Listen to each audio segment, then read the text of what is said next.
I'm Fran Burwell from the Atlantic Council. We just had a very interesting panel on the challenges of the immediate neighborhood. And I think now we're going to look at the broader questions, the bigger picture, so to speak. So a welcome to the panel on the Transatlantic Partnership, Global Superpower or Fading Giant. And I think, of course, if you read the newspapers or the bestsellers today, you already know the answer to this question. The US, and especially Europe, are definitely fading giants. The only question is, how quickly will we pass into irrelevance, and which emerging power will become the new standard bearer? Will it be the BRICS as a group, or perhaps a subset, or even China alone?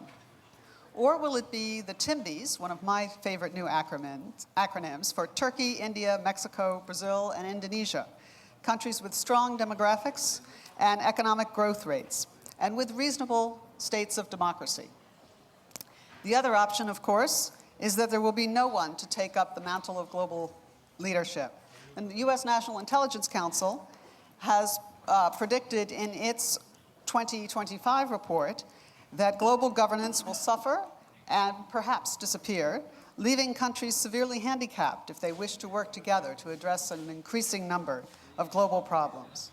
So the first question for our distinguished panel is going to be whether this future is accurate or not. Are the US and Europe destined to simply fade from global leadership, including global economic leadership? The consensus is, the received wisdom is that this is what is going to happen. But I would just remind everyone that these are still the two major economic players in the world. Together in 2011, they generated about 50% of global GDP in value. And the US and EU banking sectors, certainly not the healthiest portions of our economies right now, accounted for 2/3 of global banking assets, while 93% of global foreign exchange earnings are in dollars or euros. In trade, we account for about 30% of global trade in goods and 40% in services. We are each other's largest trading partner, but now China is, of course, the largest source of imports for both of us. But there's also no doubt that European growth is stagnant at the very best, and US growth is likely also to be very small, while other countries are growing much more rapidly. So, although there must be doubts about the future dominance of any one emerging economy, what will happen when China, for example, must support a rapidly aging population with far fewer workers? There is no doubt, I think, that the US and Europe will be much less dominant in the global economy and in the world at large than they are now. And this poses the second question for the panel. How do we navigate this new world? Do we convince others to become stakeholders in our system, perhaps altering it a little bit, but basically the same? Is moving from the G8 to the G20 sufficient? Or does the system undergo fundamental change? And with it, perhaps the values that have been core to the transatlantic leadership: respect for human rights, democracy, belief in free economies and open markets, and alignment with the rule of law. Today, Europe is mired in the continuing Eurozone crisis, while the US is not only in an election year, but in a persistent political stalemate. In this situation, how capable are the US and Europe of maintaining a position of influence in this new world, if not leadership? And this is really the core question. How do we move forward? How do we build and maintain influence in a very different world? We have a great group of panelists here to address this issue. Jiri Schneider is Deputy Foreign Minister of the Czech Republic. Marc Perrin de Brichambaut is formerly Secretary General of the OSCE and now with the Conseil d'État in Paris. Andrzej Klesyk is CEO of PZU, a major corporation here in Poland. And Shuli is a leading journalist in China and editor-in-chief of Caixin Media. Minister Schneider, let me start with you. How does this future look from Central Europe? What can Europe as a whole do to cope in this new world? Well, dzień dobry. First of all, it's a pleasure to be here in Wroclaw again, and it's an honor to be in such a distinguished panel. Thank you for having me here. I think I would like to say in the beginning that when I was invited, I immediately got a image of a cartoon from Economist, how Economist cartoonist would actually draw the picture for the panel. And I have an image of catamaran of America and Europe. It's quite wobbly, catamaran, these days, because it's stormy. And it seems to me that the European part, the European floater, is much smaller, and it's not sticking together. So from the point of view of US, I think it doesn't look as a consistent pillar and the floater they can rely on in these stormy waters. What is at stake, I think globally, is the global governance, or as I would put it in a more down-to-earth, maybe wording, whether we will be able to maintain liberal rules-based market economy in the world. Because I see a lot of counter flows and a lot of trends which goes counter to this. The view from Central Europe is, I would like to say a few words on this. It's tricky because as for the volume Central Europeans share in these big volumes, you just described, it's quite tiny. In this book, which is distributed here about the relations, business relations, economic relations between US and Poland, there are figures which show that, I mean, the only visible country for US investment in the overall absolute volume, it is Poland from the region. Though my country, Czech Republic, I think per capita gets more investment, which is kind of healthy competition with our Polish friends. But I mean, the overall numbers are not, I would say, numbers which, the stunning numbers. Which is a paradox, because taking from the political point of view, the Central Europeans belong among the biggest promoters of the free trade between the both banks of Atlantic. So we are definitely stakeholders of this effort to create, I would say, more robust catamaran. But we are not shareholders, or we are minority shareholders in this business. The question is how strong the voice of Central Europeans might be in such a situation, and so you can translate it as a call for more investment both ways. By the way, I've asked my people to whether there are some visible Czech investment in the United States, and I was surprised to find out that we have already a visible middle-sized investment in the United States. So it's not one-way street, but the numbers are very low. My last point is I already mentioned the counter trends.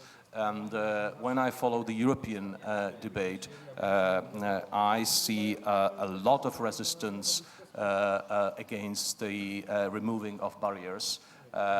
You can read, recommendations by European Commission or I would say by common wisdom that, reducing barriers in Europe and across Atlantic would help and boost economy.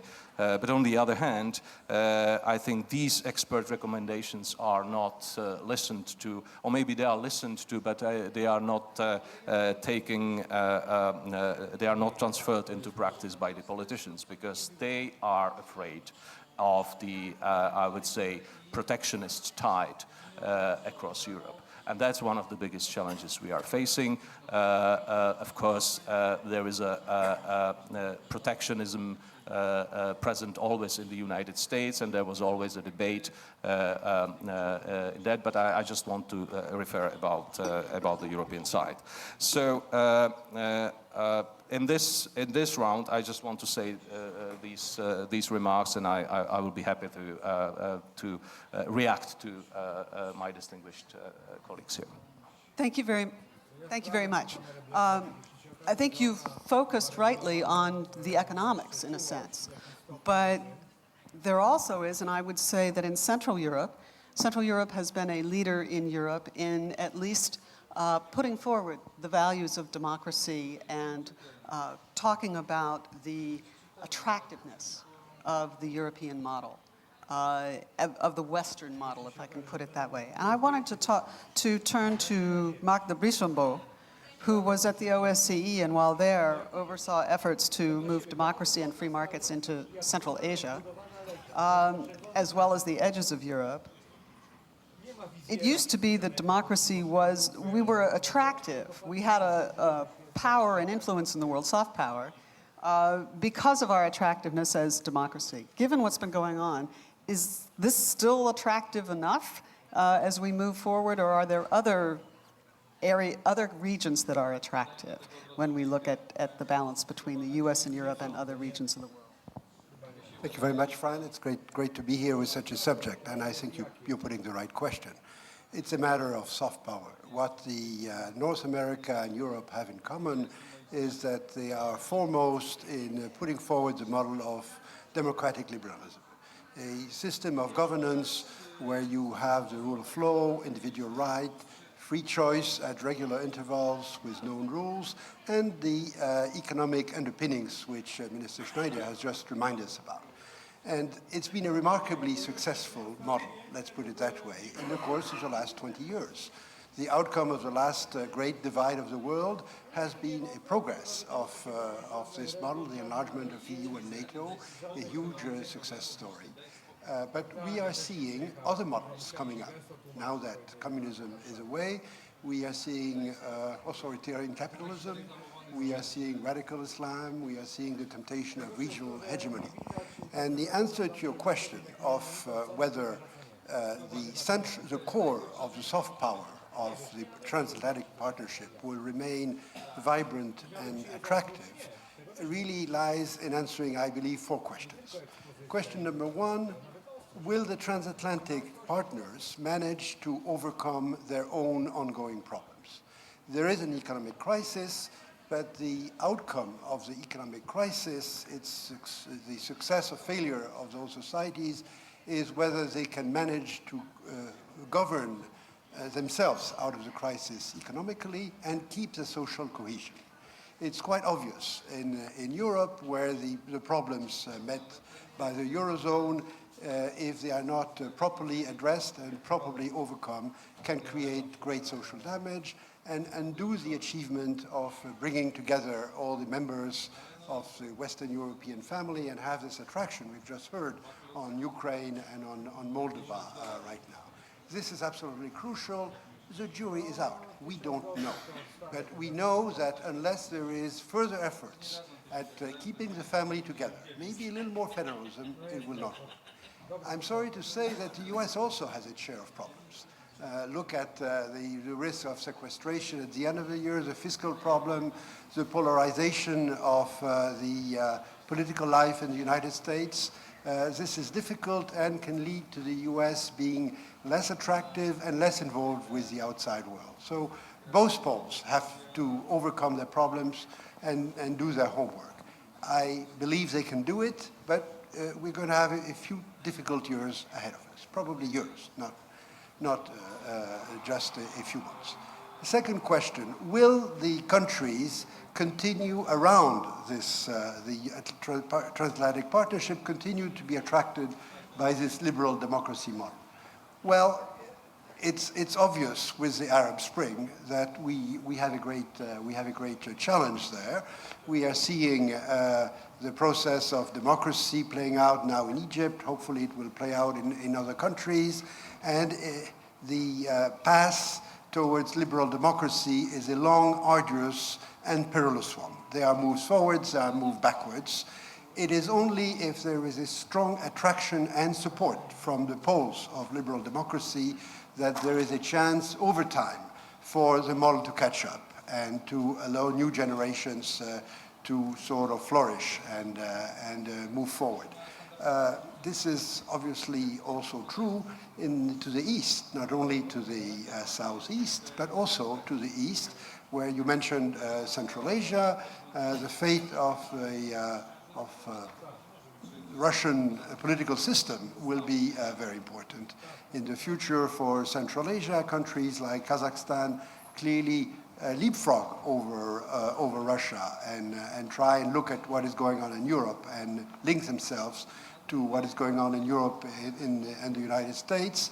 But there will be no attractiveness of the liberal democratic model unless the two poles not only have overcome their individual problems, but have stuck together. Third question, if I may say, and we will come back to it, I'm sure, very quickly. Both transatlantic partners have to deal with the Asia fact. This is where the world is moving, where the power of China and of India, but others also are rising, not only those two. And clearly it's also a path which is fraught with tensions, with difficulties, with a search for the best model, the best approach. US has pivoted, it has said so, whatever that means, I'm not sure, but perhaps we can be enlightened.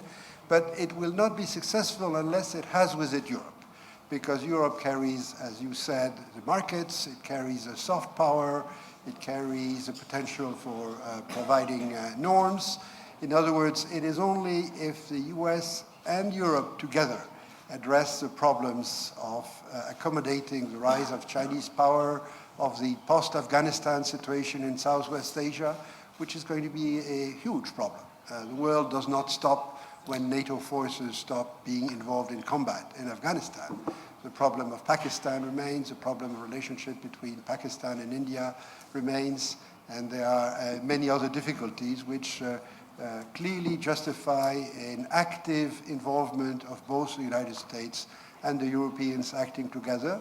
They did it in Afghanistan, both in hard power and in soft power.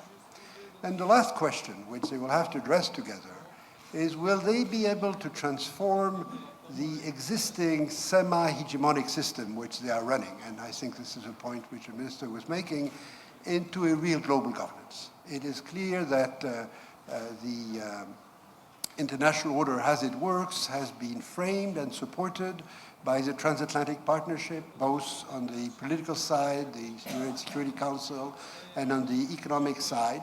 But seen from the outside, this is resented. This is not welcomed.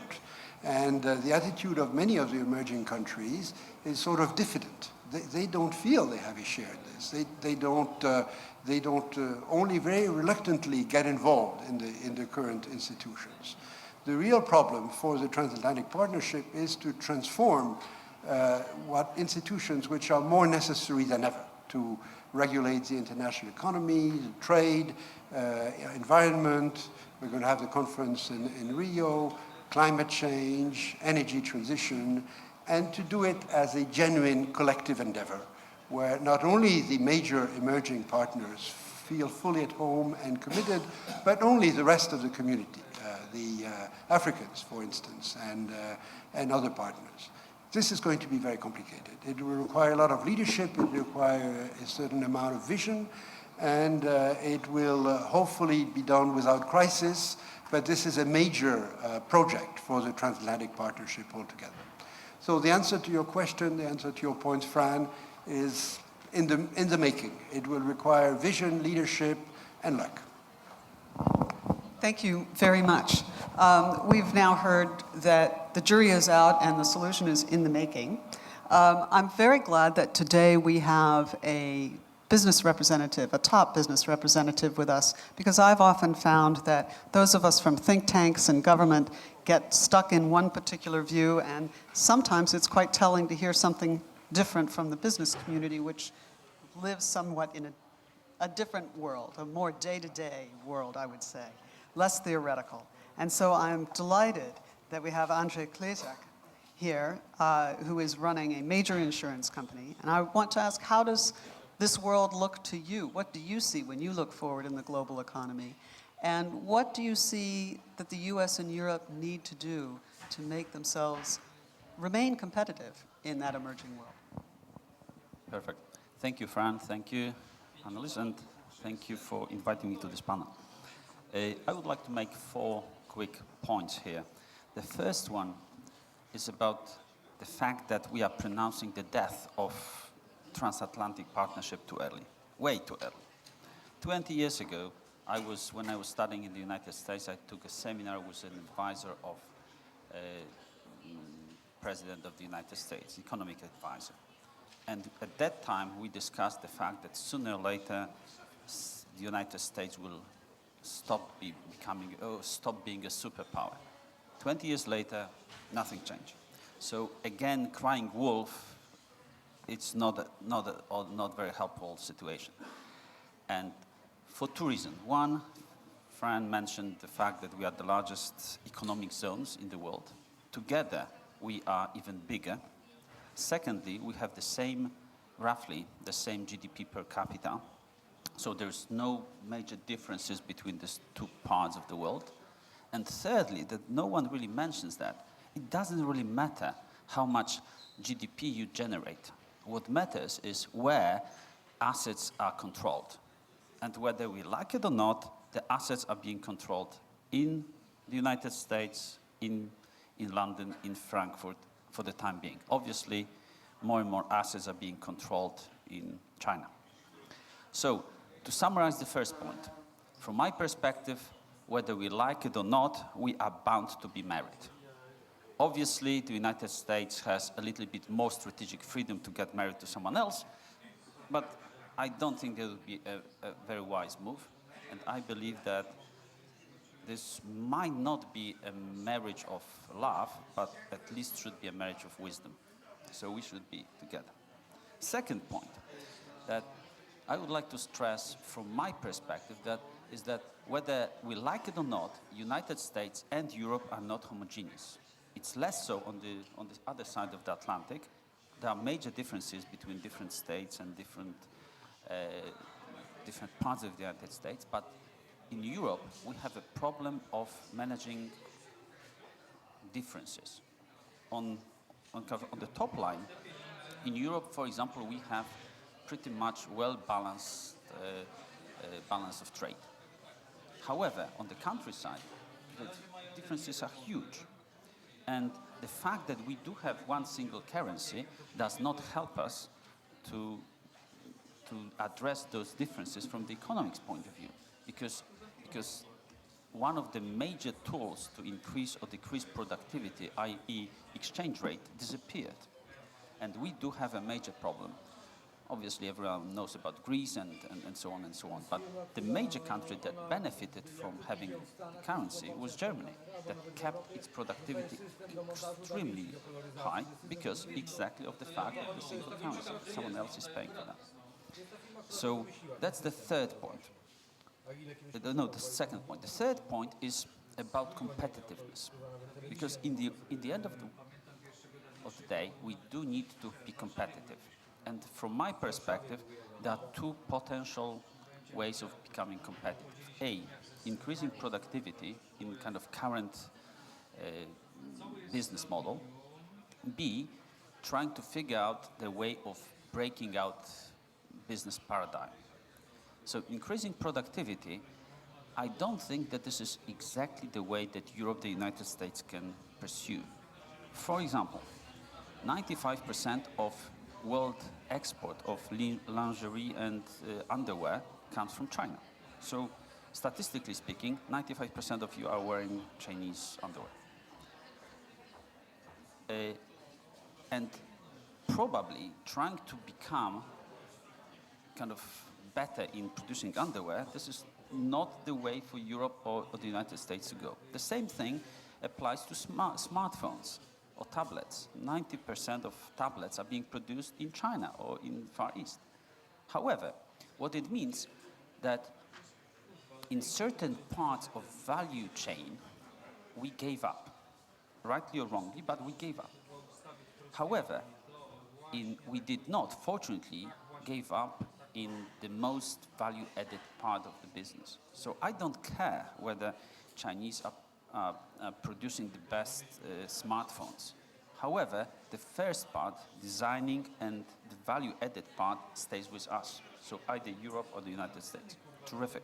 We should keep it that way. So this is where productivity game, from my perspective, is going to get changed. So pretty much productivity will not be from A to B, but it will be divided in different steps, and the competition will be in different parts of productivity chain. Then second point is about changing the paradigm. And I was thinking, what could it be for us to change the paradigm? Right now, the only thing that springs into my mind is energy. Let's assume for the time being that energy prices drop by 60%. And this is potentially possible with shale gas in the United States. The United States might become a net exporter of energy instead of net importer. The same thing may happen in Europe. It would all immediately change not only economic game, but also geopolitical game. I am not a politician, so I don't have exactly clue how this thing works, but this might have a profound impact on productivity of our economic regions. And the fourth point I would like to make, according to your questions, what should be done? The first thing is that we need growth to get out of this spiral of fiscal crunch or fiscal problems. We need growth, both on this side of the Atlantic and the other side of the Atlantic. And protectionism is completely the wrong way. So we need to open up, we need to create the market. And whether we like it or not, size matters. So United States and Europe together is bigger than United States and Europe separately. So it's kind of obvious. Secondly, what I believe, we need to be much more agile. So agility in terms of strategic freedom and competitiveness. So it comes back to my point about dividing the value chain and deciding where we want to compete. And we want to give up.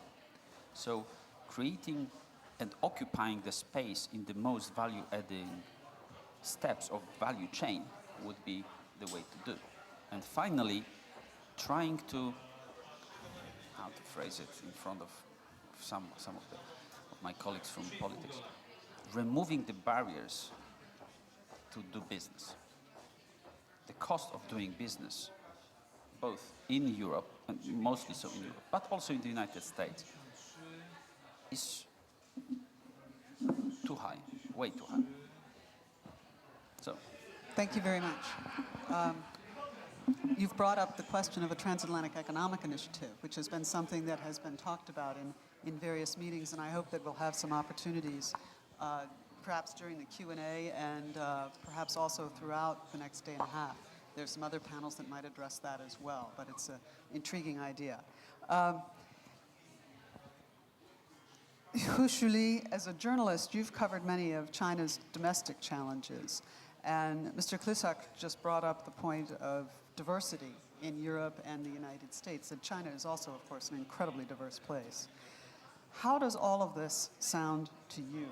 Is China likely to play a dominant role? Do you see that as the way that China will be in 20 years? And how do you see the future interaction with the US, Europe, and the other and the emerging powers? How should that be? Okay, thank you, Frank. Actually, since I have noticed that I'm the only speaker with the Asia background, so I should give like rather broader answer. Even I share a lot of parts, like other panelists talking here. Actually, just so number one, I want to address is that I think the U.S. still remains the only superpower in today's world. But its influence is weakened, as everybody mentioned here. I think it's obvious. The reason is simple. The U.S. is the only nation that has the capability of projecting its military and political influence beyond its border, far beyond its border. And still against the backdrop of the global financial crisis and the fact that emerging markets, particularly China, came out of the crisis relatively unscathed. The US influence in dictating the world agenda, especially economic agenda, is severely weakened. The most telling evidence is that G8 has ceded its authority in world economic affairs to G20. Also, I think the bipartisan politics in Washington has paralyzed the capability to take action domestically and the U.S. credibility abroad. For the world, without America ready to provide sufficient support,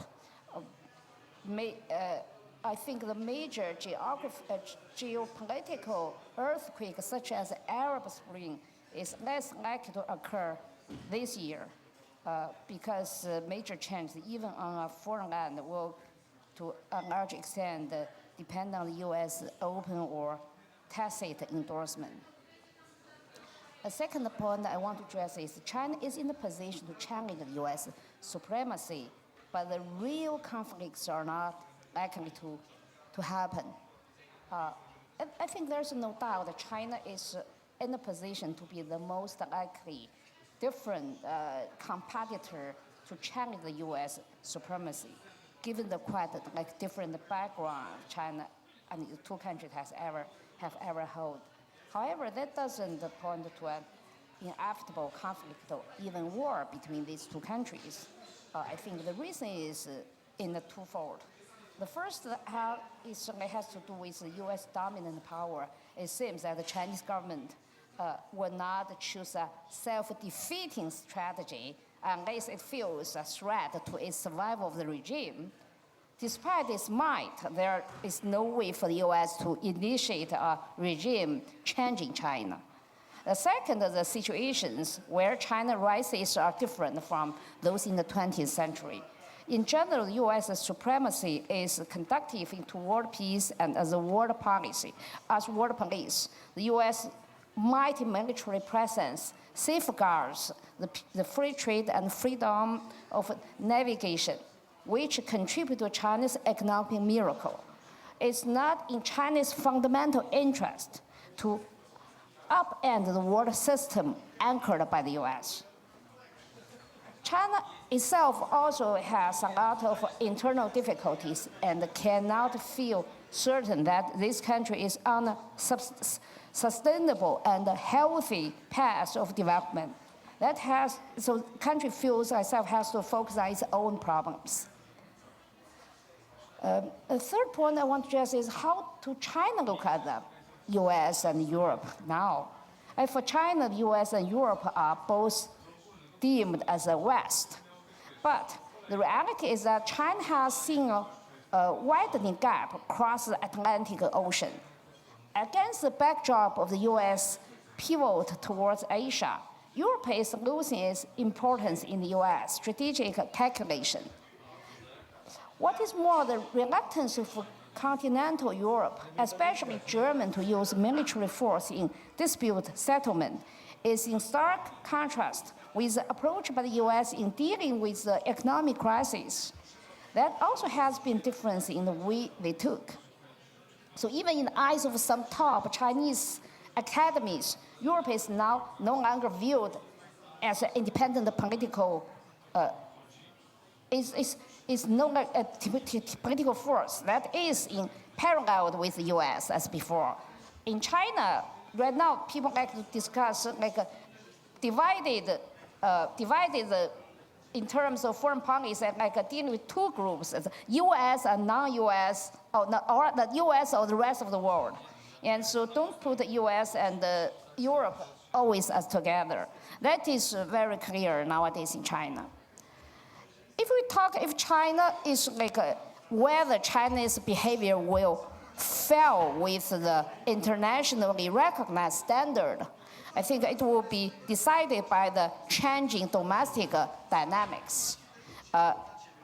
Should be it perceived that Chinese sovereignty is less threatened and the legitimacy of the regime is more solid.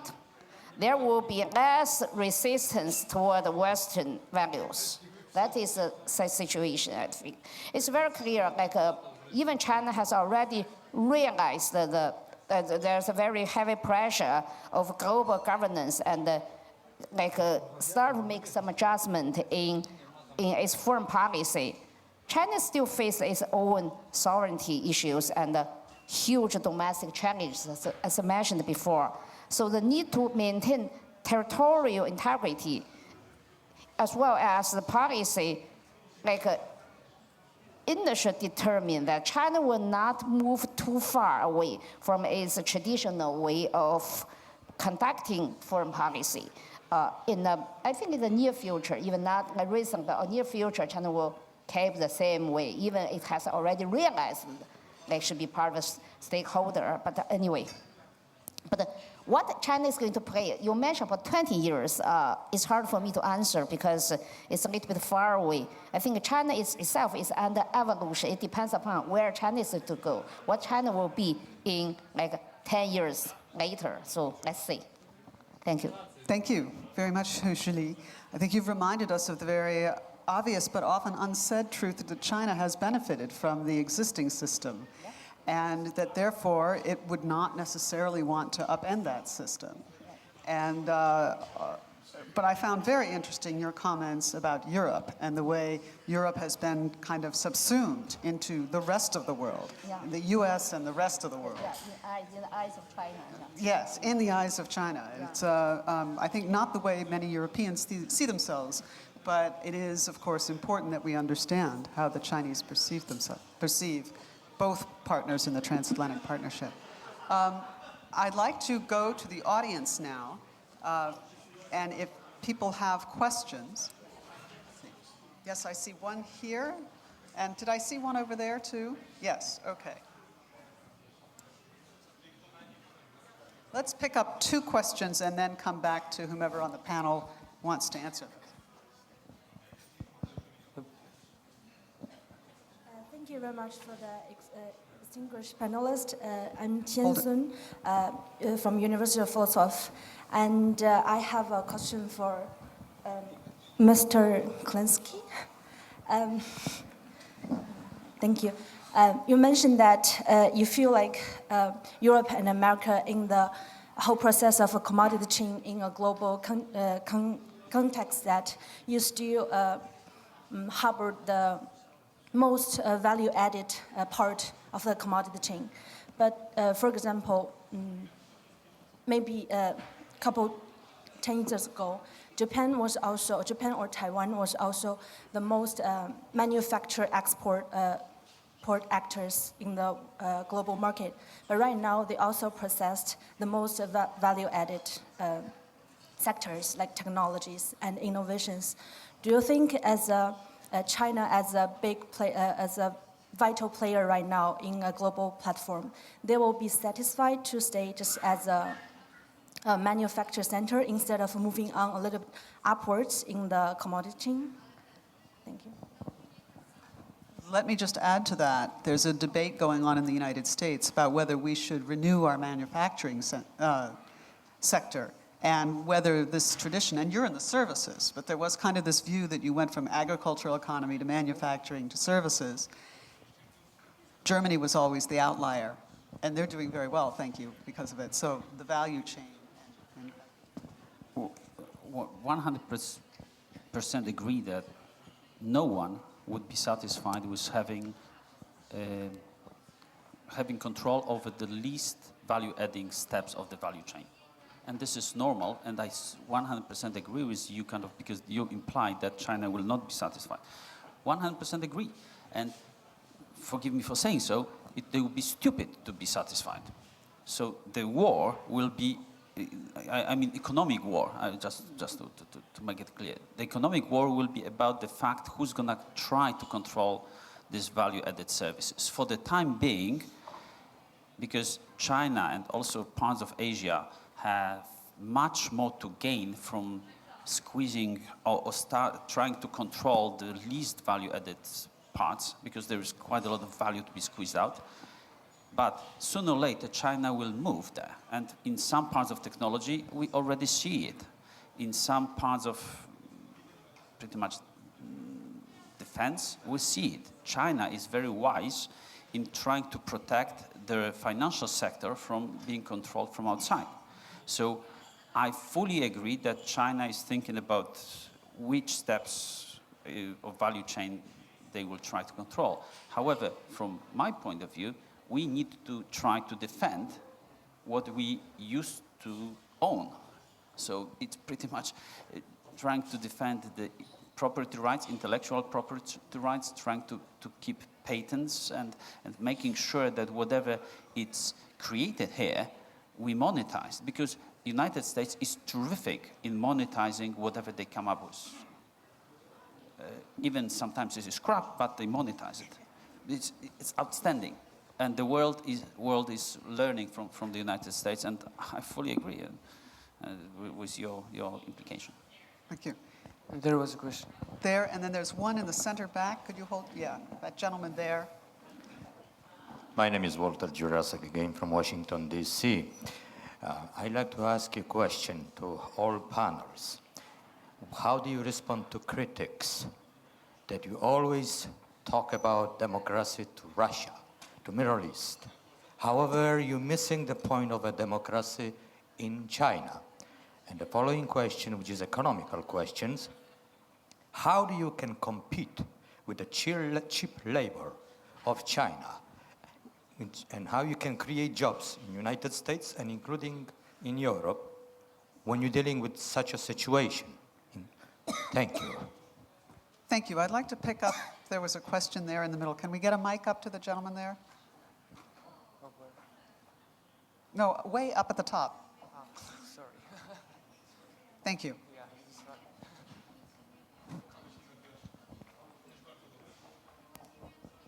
Thank you. I'm Jiri Lange. I'm from Poland, but also Academia Europea London. The question is very simple. Could the panel react to the following figures? In Europe, we have 20 million students. Every 10 students in Europe is Polish. In the United States, also 20 million students. In Asia, this day, is well over 100 million students. And every of you is talking finances, protection of rights, IP rights, and only Mr. Klesyk, just you mentioned that we would like to have something produced by our minds and let them do what they do. I must tell you that if you buy Samsung devices, they are not anymore American nor European. They are almost 100% devices made and designed in Korea. If you think about LCD television sets, this is almost nothing that comes out from here.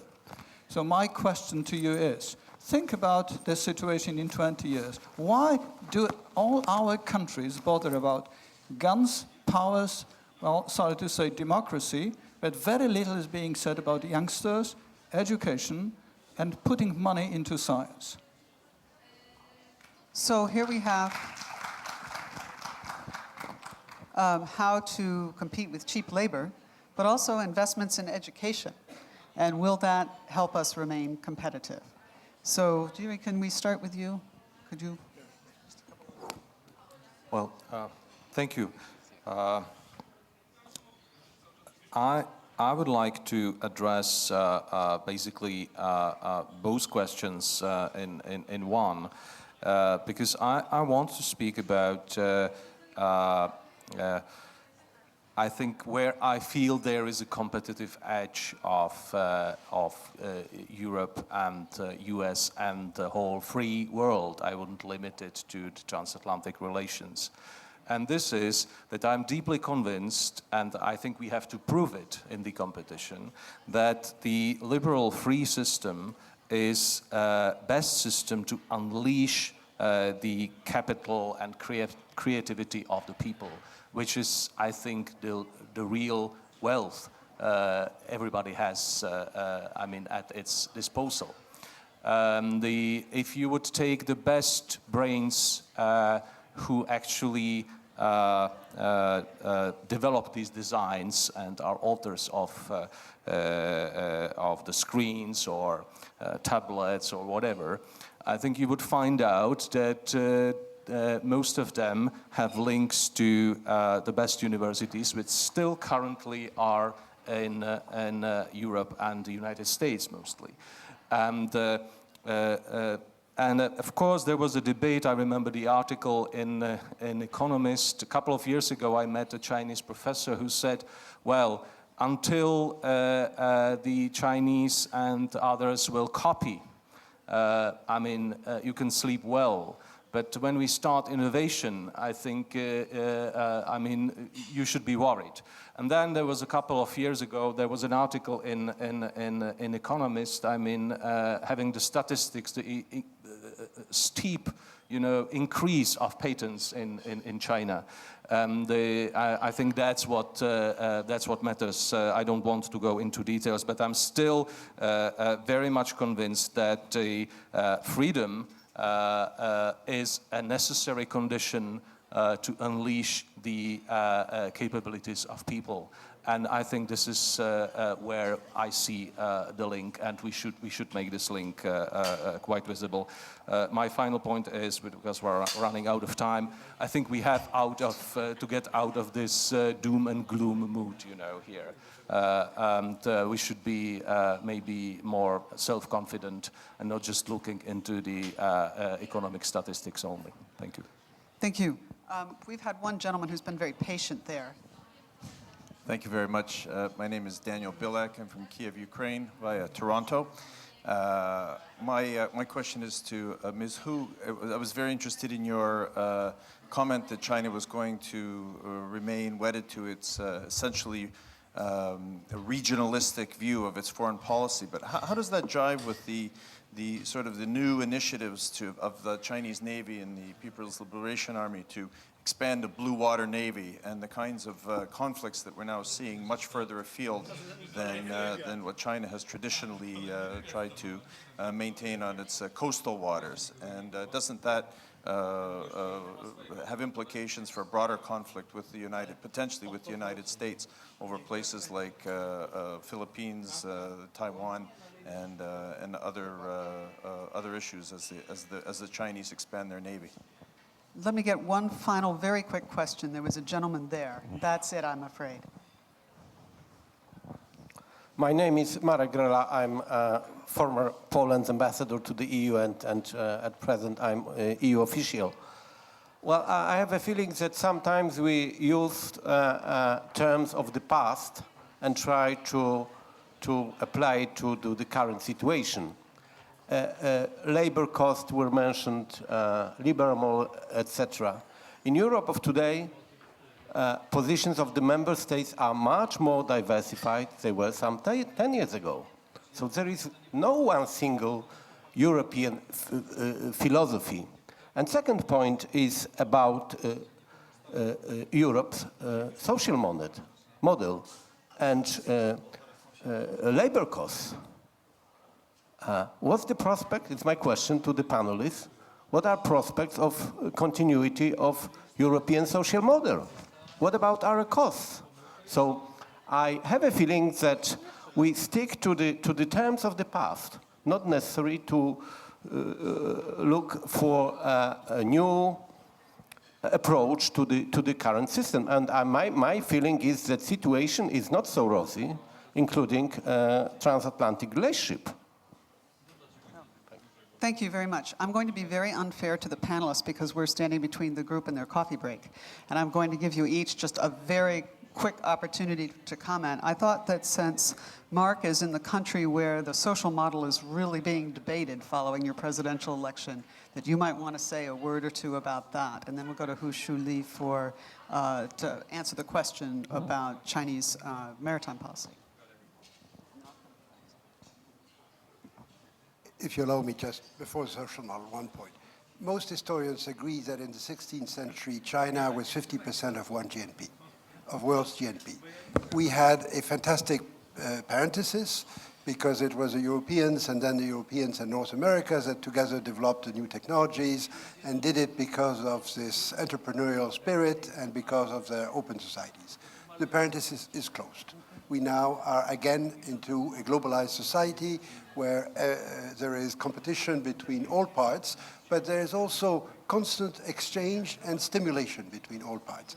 Those young people who are using South Korean devices feel like they are sharing the soft values around the world. We have seen all the media at work, the social media. They do not see it necessarily in terms of competition, even if occasionally the Chinese youth can have its bouts of nationalism, but this has happened everywhere over time. So it is for the 140 million students which you described to invent the new relationships. It's going to be very complicated. And there is nothing guaranteed anymore in terms of social model. Only the competitivity of the productive sectors and the good governance will guarantee to individual working classes, if I may say, and we are all part of those, a certain quality of life. Therefore, they will have to make great efforts. Governance is key, and the democracy is about ensuring good governance, hopefully. Thank you. Shuli? As I mentioned before, actually, China is not. China makes all the efforts to maintain, to keep its sovereign issues that which is considered is taken as its core interest, but China won't go beyond that. It's very clear. Thank you very much. And Jiri Schneider has ceded his time, as we say, and Mr. I cannot resist to comment on one thing about education. I believe that war for talent is exactly where the winners and losers will be determined. And I think that the United States understood it perfectly well by trying to attract young people from all over the world, brightest, to the United States. Europe sucks in this matter. We don't have a clue how to attract people from China. And the second part, it's not about the quantity of students and the quality of education. It's about the mindset. If I go, and why I go to India or China, young people are working like dogs, like crazy, to get the degree. People, unfortunately, will like it or not, quite a lot of young students or populations of students in Europe and also in the United States are too complacent. And that's exactly the point, that we need some hunger. Well, I'd like to thank you for providing a note on which to end. I think it was too much to think that we would solve this dilemma in just under an hour. But I think the idea of complacency as where we do not want to be, no matter how welcoming we are of the emerging powers, I think that that is something that we need to keep in mind, both in Europe and, as has been mentioned during the panel many times, in the United States. So with that, I would like to close and invite everyone to go out for a very brief coffee break. We'll be reconvening in just a few minutes. Thank you.